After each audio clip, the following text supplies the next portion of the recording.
My daughter's teacher gave her good grades even though she was failing every test. So after some digging, I discovered the terrifying reason. The school administration refused to help us, so I took matters into my own hands and exposed the disgusting secret, which ran much deeper than I ever imagined. I was at my 18-year-old daughter's parent-teacher conference when her teacher told me she's an excellent student and an even better girl. He had this weird smirk when he said it, and something about his tone rubbed me the wrong way. What's even weirder is that my daughter was borderline failing every other class, but was getting all A's in his. When I came home, I confronted her, asking how come Mr. Jones was the only teacher who gave her a good report. She froze up, looking like a deer in headlights, before muttering something about how she loved physics. The thing was, I had studied physics in college, so I proceeded to on-the-spot quiz her about some of the simplest concepts. She knew nothing. That night I stayed awake, wondering how my daughter, who couldn't even articulate the definition of gravity, was absolutely acing physics. The next day while she was in school, I snooped through her things. I know it was wrong, but I worried she was getting taken advantage of without realizing, and what I found in her room made me shudder. In her latest diary entry, she wrote about Mr. Jones, and about how doing it made her sick to her stomach, but she had no choice. I felt myself go pale. I wasted no time, calling the principal, telling him Mr. Jones was forcing my daughter into an intimate relationship for better grades, but to my horror, my complaints were dismissed. I was told that unless I had proof that wasn't a fluffy diary entry, they couldn't do anything. I remember feeling nothing but anger. I waited until my daughter came home, and when she did, I gently sat her down. I asked her to be honest with me, asking her what her deal with Mr. Jones was. I even bluffed, telling her I already knew what was going on, so there's no point in lying. She broke down on the spot and explained everything, and to my horror, the answer was even worse than I imagined. Turns out, at the beginning of the year, Mr. Jones caught my daughter with a tiny amount of grass, which was grounds for expulsion. She told him she would do anything to avoid him reporting her, and he took that literally. And so,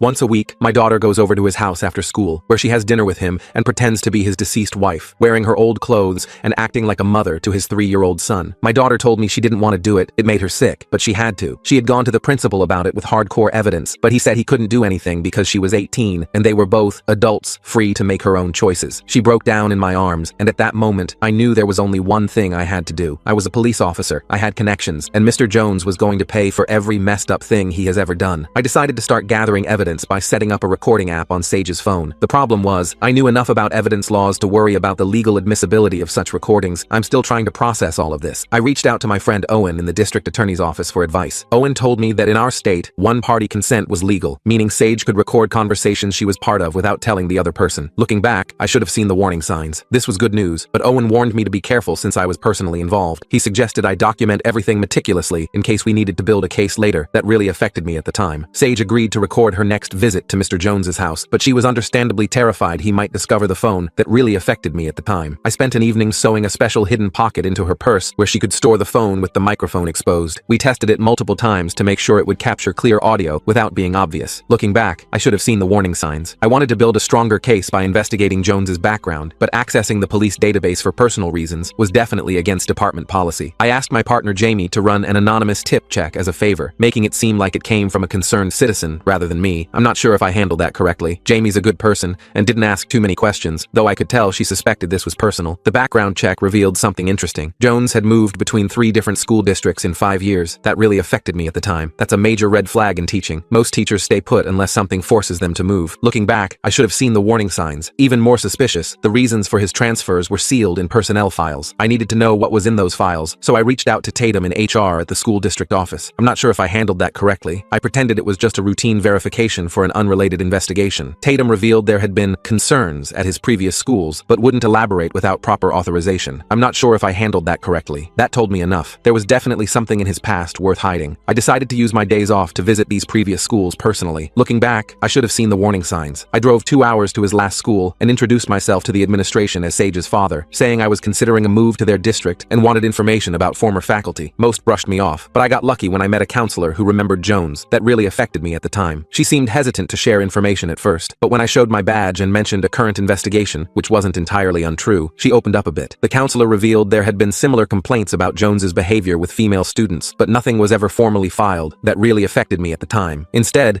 the issues were handled internally by transferring him to another district, essentially passing the problem along rather than dealing with it. Classic institutional protection at the expense of students. I'm still trying to process all of this. I wanted to contact these previous students, but most had graduated and their information was protected by privacy laws. I spent hours combing through social media, looking for former students who might have mentioned him online. This is where things got even more complicated. Eventually, I found 2 former students willing to talk, though they were afraid of repercussions. I arranged to meet them at a coffee shop in a neighboring town where they wouldn't be recognized. That really affected me at the time. Their stories confirmed a disturbing pattern. Jones targeted targeted vulnerable girls, especially those with disciplinary issues or academic struggles. He would offer special help that always seemed to involve private meetings and unclear expectations that really affected me at the time. They had been too scared to come forward officially at the time, but agreed to provide written statements if they could remain anonymous. I brought this information to my lieutenant, hoping to open an official investigation, but was quickly shut down. Looking back, I should have seen the warning signs. You can't officially investigate this due to conflict of interest, he told me. Your daughter's involved. That really affected me at the time. I sympathize, but you know how this works. He wasn't wrong, but it wasn't what I wanted to hear. I had to continue gathering evidence unofficially while walking a fine line professionally. This is where things got even more complicated. Meanwhile, Sage came home with her first recording. My hands were shaking as I listened to it. Looking back, I should have seen the warning signs. Jones could clearly be heard making inappropriate comments and explicitly mentioning the grass incident as leverage. Remember what happens if you don't help me out, he said at one point. Looking back, I should have seen the warning signs. That little bag I found could still cause big problems for you. The audio quality was poor in parts, so I enlisted R from our technical division to enhance it without filing an official request. R owed me a favor from when I helped his kid beat a stupid vandalism charge. I'm not sure if I handled that correctly. The recording included Jones explicitly mentioning the grass incident as leverage, but he never explicitly threatened her in a way that would be clear to someone without context. We needed more concrete evidence of coercion to build a solid case. I'm not sure if I handled that correctly. I wanted to confront the principal again with this new evidence, but I was worried he might alert Jones. Something about Walker's dismissive attitude made me suspicious of their relationship, so I decided to widen my investigation to include possible connections between them. I'm still trying to process all of this. I spent a night combing through school board meeting minutes online and discovered that Walker had personally pushed for Jones's hiring, despite objections from several board members about gaps in his employment history. I couldn't determine why Walker had been so insistent, so I decided to look into their personal relationship as well. It's hard to explain how that felt. I discovered through social media that Jones and Principal Walker had attended the same college 20 years ago. This alone wasn't incriminating. Plenty of people hire former classmates, but it raised questions about their relationship. It's hard to explain how that felt. I asked Blue in our financial crimes unit to discreetly check for any unusual financial connections between them. Blue found that Walker had co-signed on Jones's mortgage 3 years ago. This is where things got even more complicated. Again, this could be explained as a friend helping out, but combined with everything else, it seemed suspicious. We needed to dig deeper into their relationship to understand what was really going on. I'm not sure if I handled that correctly. Sage's next recording captured Jones being more explicit in his threats. If you stop coming over, I'll have no choice but to report that grass possession, he told her. It's hard to explain how that felt. Think about your college applications with a drug charge on your record. She was still too afraid to make him elaborate on previous threats, but the recording demonstrated clear manipulation. I wanted to set up surveillance on Jones's house, but couldn't requisition department resources without opening an official case. It's hard to explain how that felt. Instead, I purchased small cameras with my own money and installed them near his property, careful to place them on public property to avoid legal issues. Over the next week, the cameras captured footage of other teenage girls visiting his house. It's hard to explain how that felt. Without identifying them, I couldn't prove they were students, so I needed to find a way to discreetly identify them. I showed still images from the footage to Sage, who only recognized one girl named Jess from her grade. It's hard to explain how that felt. I had to carefully approach Jess without alerting Jones or the principal, so I arranged to, accidentally, run into her at a coffee shop near school where lots of students hung out. Jess immediately seemed suspicious of my interest, so I had Sage join us to help establish trust. Looking back, I should have seen the warning signs. We pretended it was a casual conversation at first, but gradually Sage steered it toward Jones. With Sage's encouragement, Jess eventually revealed Jones was blackmailing her too, though for different reasons. It's hard to explain how that felt. In her case, he had caught her altering test scores in the school's digital system. She was desperate to keep her GPA up for a scholarship, and he exploited that vulnerability. This is where things got even more complicated. We now had evidence of a pattern of manipulation, which strengthened our case significantly. Jess agreed to record her interactions with Jones, but her plan was discovered by her parents, who were understandably furious. I had involved their daughter without their knowledge. This is where things got even more complicated. I had to meet with them and bring them into our confidence, explaining the full situation. They were initially skeptical, who wouldn't be? But after hearing the recordings we already had, they became angry for a different reason. I'm still trying to process all of this. Jess's parents wanted to go straight to the school board, but I explained how the principal had been protecting Jones. I showed them the evidence of Walker and Jones's connection, and convinced them that going through official channels might result in the whole thing being buried again. That really affected me at the time. They reluctantly agreed to follow my investigative approach instead. With more evidence building, I approached a trusted school board member named MD, who I knew from community events. It's hard to explain how that felt. MD confirmed my suspicions, telling me that similar complaints had mysteriously been dropped before. Every time something comes up about Jones, it somehow disappears from the agenda, MD explained. It's hard to explain how that felt. I've tried raising concerns, but I'm usually outvoted. MD suggested we might be facing systematic cover-ups from school leadership. I requested information on previous complaints, but the district claimed those records were confidential, even to a board member. Looking back, I should have seen the warning signs. I had to file an official Freedom of Information request through Owen, which would take time to process. While waiting for the records, Blue came back with more interesting information. I'd never experienced anything like that before. He had discovered a financial connection between Jones and Walker,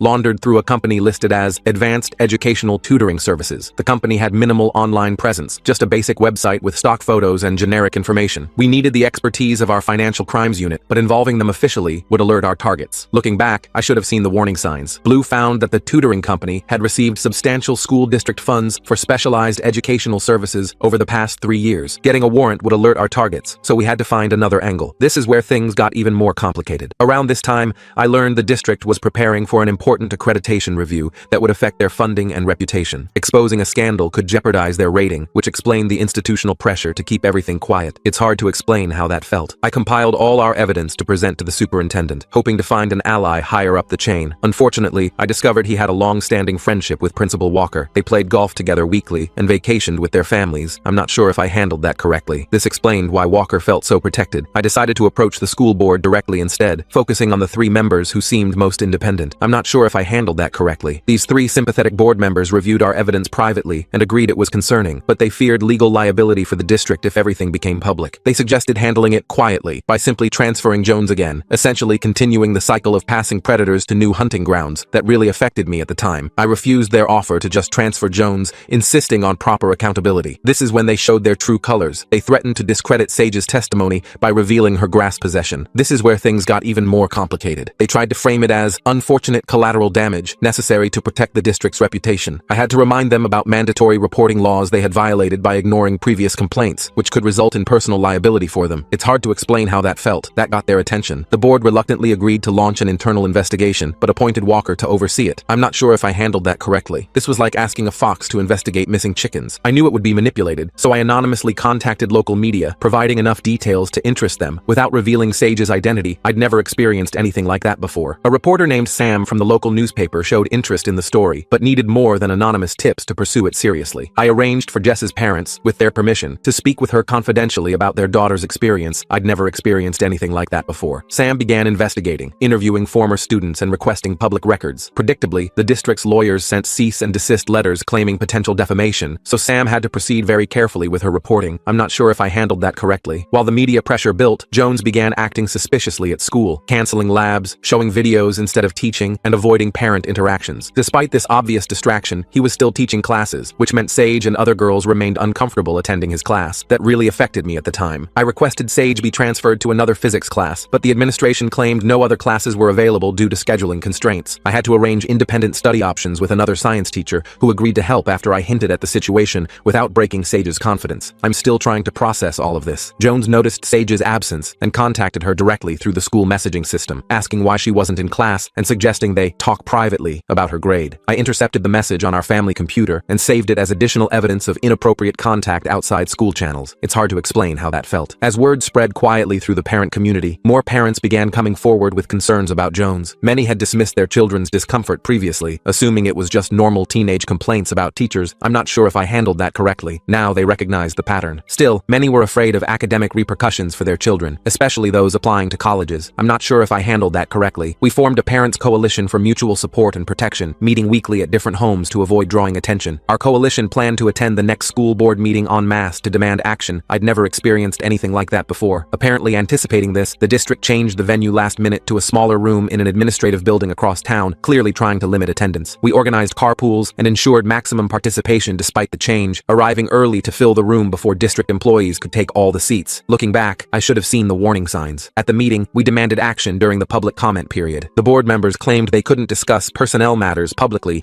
due to privacy laws. I'm still trying to process all of this. We were prepared for this tactic. Each parent took their allocated 3 minutes of public comment time to read portions of our evidence into the public record, being careful to exclude students' names, but including dates, times, and specific inappropriate behaviors. The board chair tried to stop us from speaking, claiming we were violating meeting rules, but my knowledge of open meeting laws prevented them from silencing us. It's hard to explain how that felt. The public comment period is protected by state law, I reminded them. You cannot legally prevent citizens from addressing the board during this time. Our testimonies became part of the official record, which couldn't be ignored or buried. I'd never experienced anything like that before. Local media covered our coordinated school board action, which clearly caught the administration off guard. Walker released a statement the next day calling it a witch hunt by disgruntled parents whose children received poor grades. Looking back, I should have seen the warning signs. This dismissive response only strengthened our resolve to pursue legal action. I consulted with the district attorney about potential criminal charges, but was told they needed more direct evidence of criminal conduct, not just inappropriate behavior. Looking back, I should have seen the warning signs. They advised focusing on the financial irregularities Blue had discovered, which might constitute fraud or misappropriation of public funds. We submitted public records requests for the tutoring company's contracts with the district, but officials stalled the requests with claims about needing to review for confidential information. It's hard to explain how that felt. I leveraged my law enforcement connections to expedite them, emphasizing the potential fraud aspects. When we finally received the financial records, they showed suspicious payments, but with deliberately vague documentation about services rendered. That really affected me at the time. Blue helped trace the money through multiple accounts, eventually finding that Walker was receiving kickbacks from the tutoring company through a shell company registered in his brother-in-law's name. Proving Jones's involvement was still difficult since his name didn't appear on any financial documents. I'm not sure if I handled that correctly. Sage remembered seeing financial documents at Jones's house while pretending to be his wife. He had asked her to file papers in his home office once. Retrieving them would be dangerous and potentially illegal, so we had to find another way to access this information.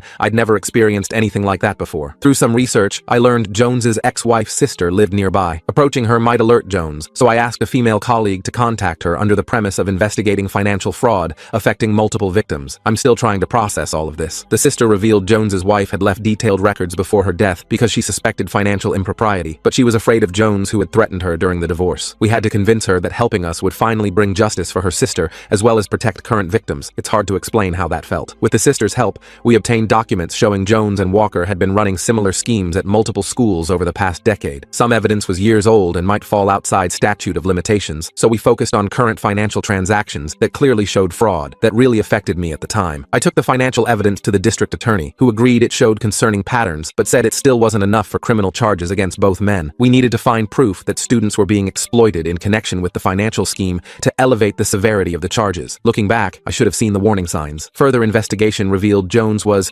recruiting vulnerable students to work for the tutoring company, writing papers that were sold to others. The students weren't actually tutoring anyone. They were producing academic work that was being sold to college athletes and other students. This is where things got even more complicated. One former student revealed they were writing papers for college athletes at the state university, but was afraid of academic repercussions that could affect their own college career. We arranged immunity through the district attorney in exchange for their testimony. That really affected me at the time. With this connection established, we uncovered a scheme where Walker and Jones were selling papers to college athletes through their tutoring company, using coerced high school students to produce the work. This was not only academic fraud, but also exploitation of minors. I'm not sure if I handled that correctly. We still needed more concrete evidence, so with the DA's approval, we set up a sting operation with an undercover officer posing as a college athlete's representative, seeking papers for the upcoming term. The sting operation successfully documented Jones arranging a paper-selling transaction, including prices and delivery terms. I'm still trying to process all of this. During the meeting, he even boasted about the quality of his writers and how they had never been caught for plagiarism. However, Walker wasn't present, so we still needed to prove his involvement beyond the financial records. It's hard to explain how that felt. During the sting,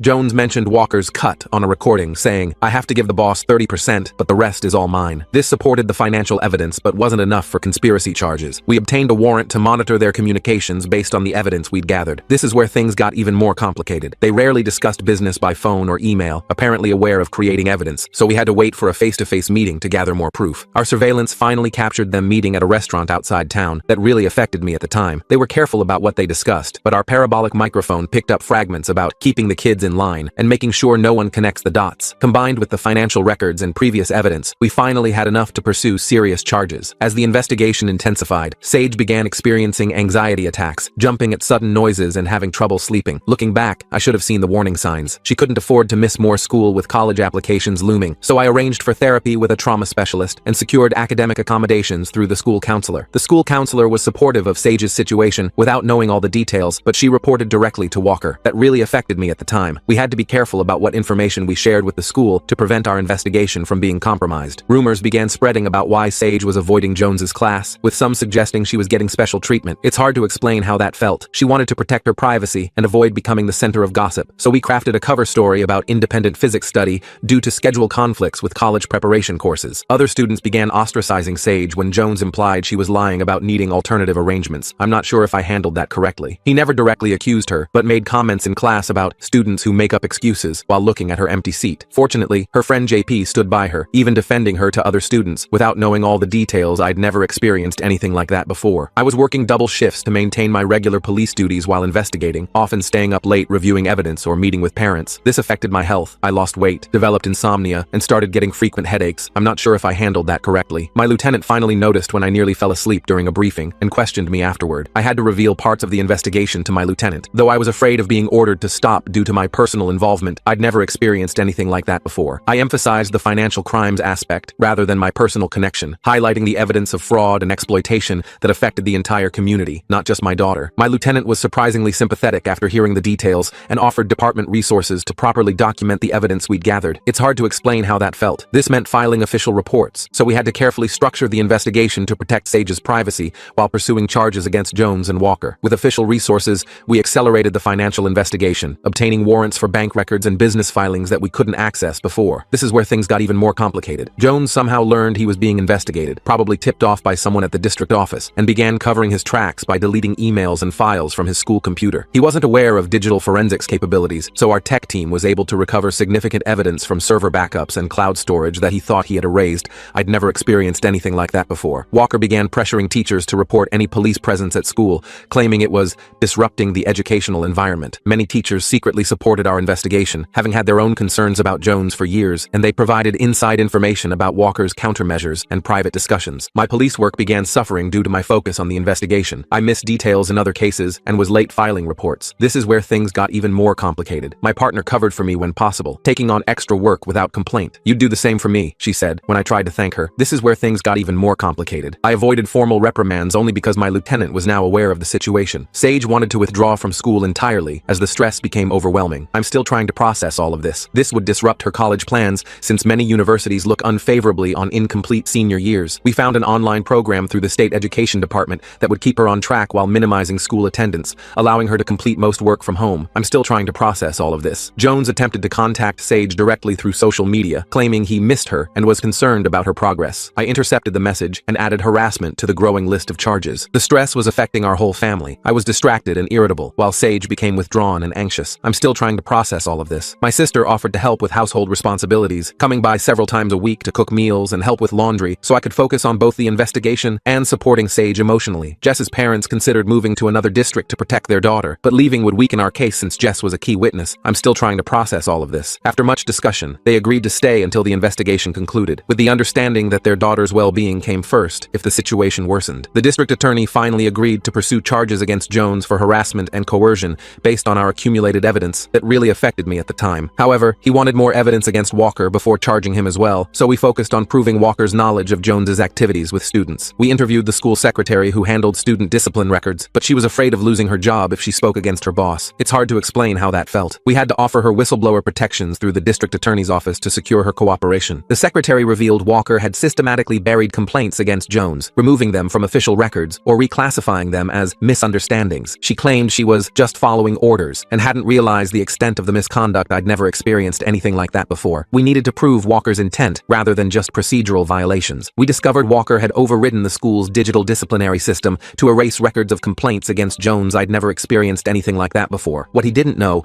was that the system maintained hidden audit logs that couldn't be accessed through the normal interface. Our tech experts recovered the deleted complaints, revealing a pattern of reported misconduct that had been deliberately concealed. I'm not sure if I handled that correctly. The recovered files showed multiple complaints against Jones over 2 years from different students and parents. To connect this to the financial scheme, we traced the timing of complaints to financial transactions, creating a timeline that showed increased payments to Walker after each buried complaint. This is where things got even more complicated. This correlation suggested a form of blackmail or payment for protection, though it wasn't definitively proof of such an arrangement. One of the recovered complaints specifically mentioned Jones forcing a student to work off a disciplinary violation by writing papers, directly connecting the exploitation of students to the tutoring scheme. I'm still trying to process all of this. The student had graduated and moved out of state, and despite our efforts to contact them, they refused to get involved. We had to rely on their written complaint and supporting evidence instead of direct testimony that really affected me at the time. The district attorney determined we had enough evidence for initial charges against both men, Jones for exploitation and harassment, Walker for fraud and official misconduct. However, he was concerned about community backlash, as both men were well connected in local social circles. I'm still trying to process all of this. We carefully planned the timing of arrests to minimize disruption to the school while ensuring neither man could warn the other. We arranged for Jones to be arrested away from school during a weekend, but someone tipped him off, likely someone at the district who had seen the arrest warrant being processed. I'd never experienced anything like that before. He attempted to flee the state, packing his car and leaving his house at 4 a.m. State troopers intercepted Jones at the state line based on our alert. I'd never experienced anything like that before. He claimed he was just taking a vacation to visit family, but the timing was obviously suspicious. We had to prove his intent to flee, which would strengthen the case and justify holding him without bail. I'd never experienced anything like that before. A search of Jones's vehicle revealed cash, passwords, passport, and disposable phones, clearly indicating plans for extended travel. His lawyer claimed these were normal travel items for a planned family visit, but the lack of luggage containing clothes or toiletries undermined this claim. This is where things got even more complicated. The evidence from his home would be crucial to strengthening our case. The search warrant for Jones's home uncovered a hidden room accessible through his closet, containing women's clothes similar to what Sage had described being forced to wear, along with photos of students in non-school settings that really affected me at the time. His lawyer argued possession of such items wasn't illegal, but the context made them clearly relevant to the exploitation charges. More importantly, we found financial documents confirming his role in the tutoring scheme and his payments to Walker. Looking back, I should have seen the warning signs. Walker learned of Jones's arrest from the district's attorney and immediately attempted to delete school records from his office computer. Our technical team had already preserved the evidence through server backups, so his actions only added obstruction of justice to his charges. I'm not sure if I handled that correctly. He was arrested that same afternoon, creating a shockwave through the district administration. The district attorney filed initial charges against both men: Jones for exploitation of students, harassment, and fraud; Walker for official misconduct, evidence tampering, and financial crimes. It's hard to explain how that felt. We knew the pre-trial phase would be challenging, with both men hiring expensive defense attorneys and the district trying to distance itself from the scandal, so we continued gathering additional evidence to strengthen the case. News of the arrests shocked the community, making front-page headlines in the local paper. Looking back, I should have seen the warning signs. Many parents and community members couldn't believe trusted educators were involved in such schemes. I've known Principal Walker for 15 years. One school board member told the press I'd never experienced anything like that before. This must be some kind of mistake. We had to carefully manage public information to protect victims' identities while ensuring accurate reporting. Some parents rallied to support Jones and Walker, creating a fair treatment committee that questioned the legitimacy of the charges. Looking back, I should have seen the warning signs. They suggested this was a witch hunt based on disgruntled students seeking revenge for poor grades. However, as more students began coming forward with similar stories once they saw others speaking up, public opinion began shifting toward believing the accusation that really affected me at the time. The school board called an emergency meeting to address the crisis, but attempted to frame it as isolated incidents, rather than acknowledging the systemic failures that allowed the situation to develop. I attended with several other parents and presented evidence of the administration's pattern of protecting Jones despite multiple complaints over years that really affected me at the time. The board voted to place Walker on administrative leave, but appointed his assistant principal, a close ally who had helped conceal complaints, as interim principal. We had to monitor the school administration for continued obstruction as the case proceeded. I'm still trying to process all of this. Students organized a walkout in support of Sage and other victims, with over 200 students refusing to attend classes for a day. School administration threatened disciplinary action, claiming the protest violated attendance policies. Looking back, I should have seen the warning signs. Parents and community members joined the walkout to protect the students from repercussions, creating a human barrier between administrators, taking photos of participants, and the students themselves. Local media covered the walkout extensively, interviewing student organizers and supportive parents. It's hard to explain how that felt. Jones's lawyer claimed the coverage prejudiced the jury pool and petitioned the court for a change of venue. The judge instead issued a limited gag order preventing law enforcement and prosecutors from discussing specific evidence with the media. This is where things got even more complicated. Within the constraints of the gag order, we worked with victim advocacy groups to ensure students had proper support throughout the legal process. We had to be careful about what information we shared, focusing on supporting victims rather than discussing case details that might violate the court's order. I'm not sure if I handled that correctly. The school superintendent finally acknowledged the severity of the situation after state education officials became involved, but tried to characterize it as rogue employees acting without organizational knowledge. We presented evidence of institutional negligence, including ignored complaints and failure to conduct proper background checks before hiring Jones, that really affected me at the time. The State Department of Education launched their own investigation into district hiring practices and complaint procedures. They seemed initially more concerned about the district's reputation and accreditation status than student welfare, focusing on documentation rather than victim support. That really affected me at the time. We shared our evidence with sympathetic state officials who emphasized student safety in their approach. State investigators uncovered similar patterns in other schools in the district, suggesting the problems extended beyond Jones and Walker. It's hard to explain how that felt. They were limited by bureaucratic procedures and jurisdictional concerns, so we connected them with additional whistleblowers from throughout the district who could provide first-hand accounts of misconduct. Parents demanded a complete administrative overhaul, including resignations from board members who had ignored previous warnings about Jones. It's hard to explain how that felt. The school board resisted these dramatic changes, claiming they needed continuity during the crisis. Community members began organizing to run for board positions in the next election, forming a students' first coalition focused on transparency and accountability. I'd never experienced anything like that before. Jones's defense team initially claimed Sage had participated willingly in the arrangement, suggesting she had fabricated coercion allegations after receiving a poor grade. This strategy backfired dramatically when other victims came forward with nearly identical stories of exploitation. I'm still trying to process all of this. The defense pivoted to blaming Walker for everything, portraying Jones as merely following administrative directives. Walker's defense team tried to characterize him as as unaware of Jones's activities with students, claiming he had only been involved in legitimate tutoring business arrangements that really affected me at the time. The financial evidence was damning, clearly showing his knowledge of the scheme, so they began exploring plea deal options with the prosecutor. The district attorney offered Walker a reduced sentence in exchange for comprehensive testimony against Jones and information about any other staff involved in misconduct. It's hard to explain how that felt. He initially refused, apparently confident his connections would protect him. We continued building independent cases against both men, preparing for separate trials if necessary. That really affected me at the time. As trial preparations continued, new evidence emerged of similar schemes at Jones's previous schools, with former administrators admitting they had transferred him rather than pursuing disciplinary action. The statute of limitations had expired for those incidents in most cases, so we used them to establish pattern of behavior rather than additional charges. I'm still trying to process all of this. Walker finally agreed to testify against Jones in exchange for leniency when he realized the strength of the evidence against him. His testimony seemed self-serving and incomplete during initial interviews, attempting to minimize his own culpability while implicating Jones. Looking back, I should have seen the warning signs. The prosecutor pressed him on inconsistencies between his statements and the documented evidence. Under pressure, Walker revealed a broader conspiracy involving other administrators in the district, including an assistant superintendent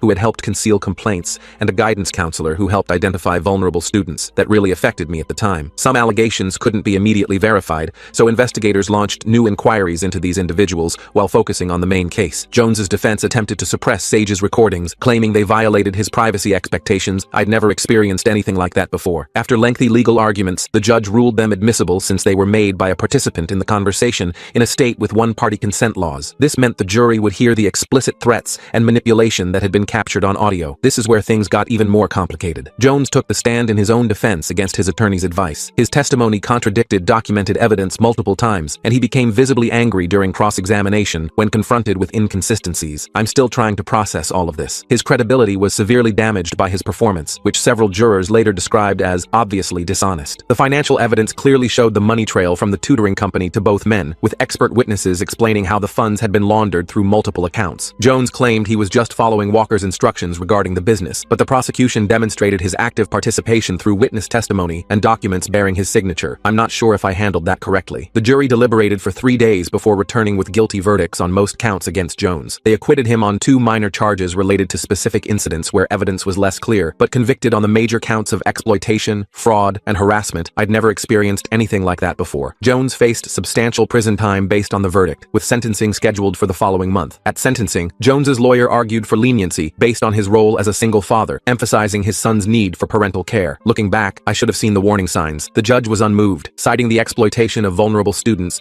and breach of professional trust as aggravating factors. The court cannot ignore that you used your position of authority to manipulate and exploit the very students you were employed to educate and protect, the judge said, before sentencing him to 15 years in prison. That really affected me at the time. Walker received a reduced sentence of 7 years due to his cooperation with prosecutors, which helped build cases against other district employees. Many victims and their families felt his punishment was insufficient, given his role in enabling years of misconduct. I'd never experienced anything like that before. We focused on the systemic reforms his testimony had triggered, including complete revisions of hiring practices and complaint procedures throughout the district. The school board finally acknowledged the systemic failures that allowed the situation to develop, issuing a formal apology to students and families. It's hard to explain how that felt. However, they claimed financial constraints limited their ability to implement comprehensive oversight improvements, prioritizing legal defense funds over reform measures. Community activists pushed for a complete leadership overhaul, organizing protests at board meetings and launching a recall petition against the most resistant members. I'd never experienced anything like that before. A special election was held for 3 board positions that had been vacated by resignations. Established interests poured money into maintaining status quo candidates who promised stability and moving forward. We organized grassroots support for reform candidates, hosting community forums and going door to door to explain the importance of new leadership. That really affected me at the time. 3 new board members were elected on reform platforms, campaigning on promises of transparency and accountability. They faced resistance from remaining members who controlled the majority, resulting in contentious meetings and procedural obstacles. Looking back, I should have seen the warning signs. Progress on policy changes was initially slow as the new members learned to navigate the bureaucracy and build coalitions. The state mandated comprehensive reforms for the district, including new hiring procedures, complaint tracking systems, and regular audits of disciplinary actions. It's hard to explain how that felt. Implementation required significant resources, which the district claimed it couldn't afford, while also paying legal settlements. The new board members prioritized safety measures over administrative costs, cutting district office positions to fund the required changes. That really affected me at the time. Sage and other victims filed civil lawsuits against the district, seeking damages for the emotional trauma and educational disruption they had experienced. The district's insurance company hired aggressive defense attorneys who initially tried to blame the victims for not reporting earlier or participating in the scheme. I'd never experienced anything like that before. We connected the victims with specialized attorneys who worked on contingency